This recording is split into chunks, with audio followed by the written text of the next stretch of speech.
My name is Phil Sanderson, as you've heard, and I'm a venture capitalist. I've been a VC for almost 20 years, providing initial capital to companies like Pandora. But I'm also an ultramarathoner. And what is an ultramarathon? It's any race that's over a marathon in distance, typically 50K to 100 miles.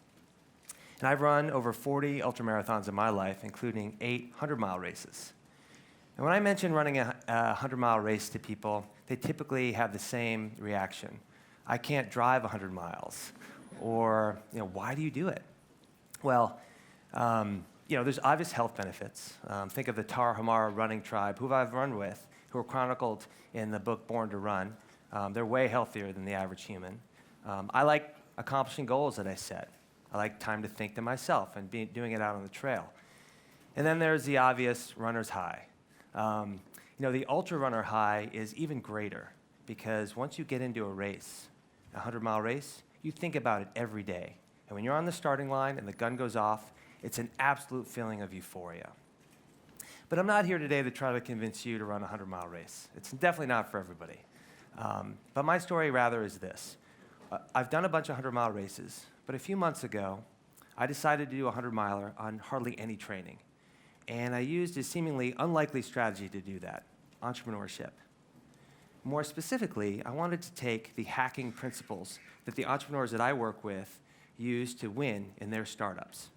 When I talk about hacking, I'm talking about the modern technical term of finding an effective but inelegant solution to win.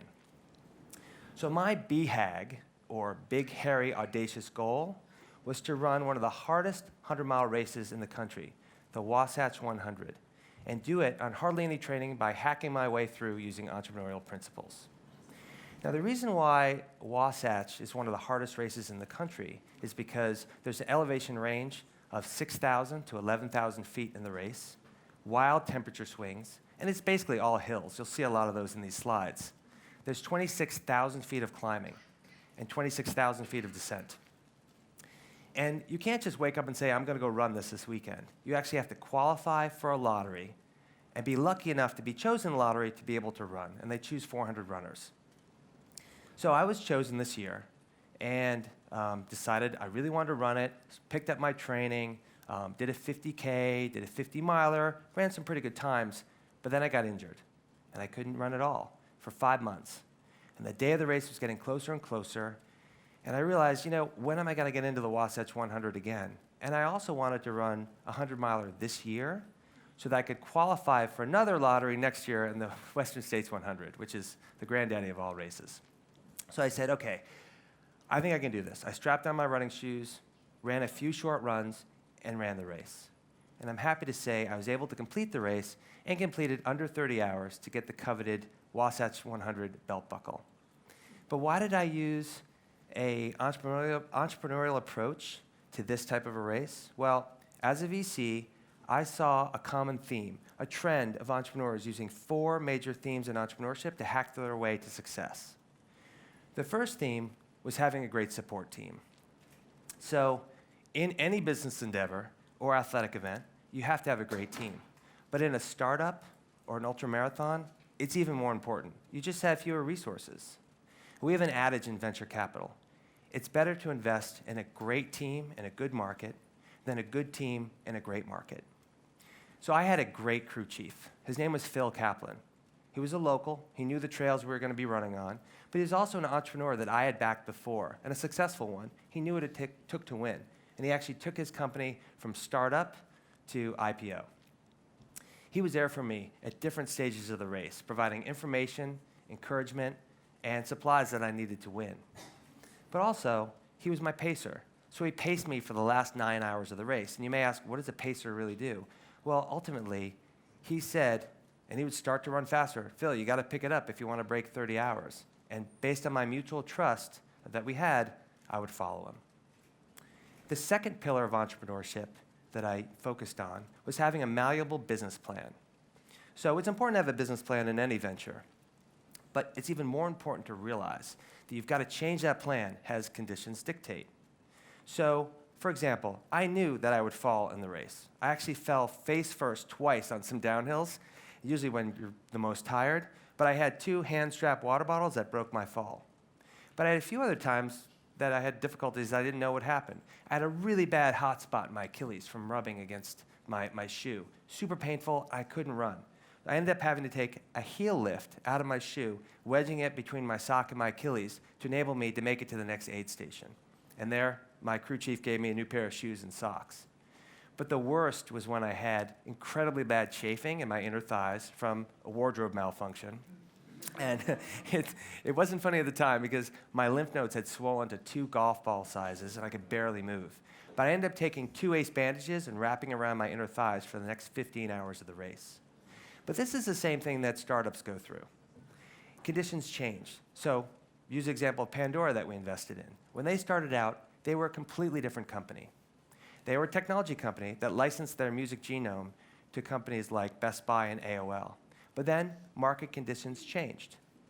So the internet took off, bandwidth increased, consumer services took off, and they said we'd be a lot bigger if we focused our companies on consumers instead of businesses. And they pivoted and became the company that we all know and love today.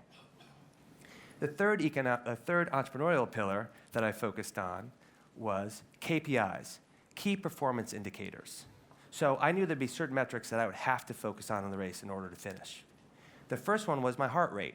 I knew I would get it up because I had to run fast enough to finish in the allotted time, but I didn't want it to be too high or I'd go anaerobic and blow up later in the race. So literally, I checked throughout the whole race to keep my rate between 150 and 155, a very narrow band. One of the other KPIs I focused on was calories. I did my research and I had some experience, and I knew I would burn through roughly 20,000 calories over the course of the race. So I knew that I had to eat 200 calories every 20 minutes. And I did that without fail, every 20 minutes. And even when I had to force feed myself, but I did it. And similarly, I drank 2 pounds of liquid every hour, which ended up being 60 pounds, which also means I sweat 60 pounds in the race, but we won't talk about that. So the fourth pillar of entrepreneurship that I focused on was to have fun. Because a BHAG of any nature isn't a sprint or a marathon. It's an ultramarathon, and there are huge peaks and valleys, and many of them. And I loved the peaks. I met some incredible people in the race, took in the beautiful scenery. I miss it. I still think about it to this day. And I walked away with some pretty cool experiences.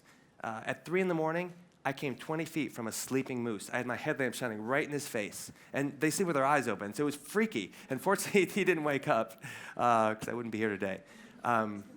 But it was great. But there were also some pretty deep valleys. It gets lonely at 3 in the morning, 2 in the morning. You're out there on the trail. It's dark. This is me with my belt buckle, by the way. Pretty proud of it. During those times, I put on my earbuds and listened to Lil Wayne and 50 Cent, who I love. But they also took my mind off the pain and gave me a flow of adrenaline and endorphins that I really needed to keep going. With a startup, I really focus. I make sure that the entrepreneurs that I back are passionate about what they do. Because being an entrepreneur is very lonely at times. And you can't always rely on 50 Cent to help you out in those tough times. So in conclusion, I am not recommending doing a 100-mile race, and certainly not training for one, but I highly recommend doing a BHAG in one way, shape, or form in your life. And if you do, focus on those core entrepreneurial metrics and pillars that I did. Having a great support team, having a malleable business plan, focus on the KPIs, and remember to have fun. But also, not all BHAGs are fun. They can be painful, like a 100-mile race. So you should learn to embrace the pain and realize that the pain can be your friend. And once you do, you can reach that ultra runner super high that I did with my BHAG. Thank you.